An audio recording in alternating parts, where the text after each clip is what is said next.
It was announced today that Russian President Vladimir Putin is lowering the threshold for Russia to potentially use nuclear power. Well, it is now raising questions like the possibility of another world war and what will happen once we enter another Trump administration.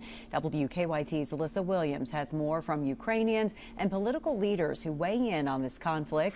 It is our top story at 5:30. It's 1,000 days and it's not over. So, I mean, unfortunately, people are getting used to it. It was Sunday that President Biden authorized Ukraine to use U.S.-supplied longer-range missiles that can strike even further within Russia.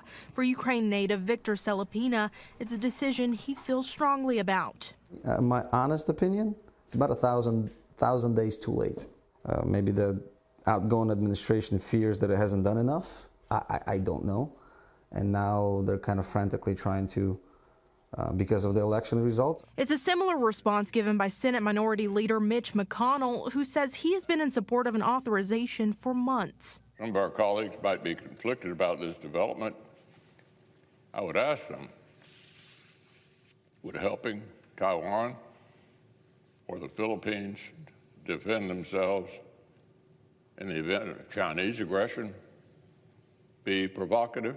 On Tuesday, Russian President Vladimir Putin lowered the threshold for using his nuclear arsenal. This new doctrine allows the Russian government to respond with nuclear power if any nation that is also supported by nuclear power attacks Russia. Posing the question, are people concerned about Russia retaliating against the U.S.? I mean, I think it should be alarming to any human being. You know, we don't want this to escalate.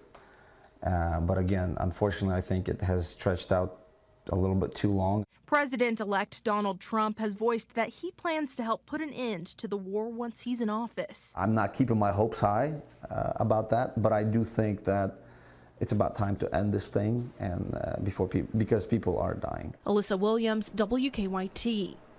Congressman Andy Barr also weighed in on President-elect Trump's plans to end the Russia-Ukraine conflict, saying Trump will take action to end the conflict once he's in office. His statement goes on to say, quote, by cutting off their oil exports, freezing their assets, and blocking their banks from global markets will force Putin to the negotiating table. America's economic influence will end this war and restore peace in Europe, end quote. Well,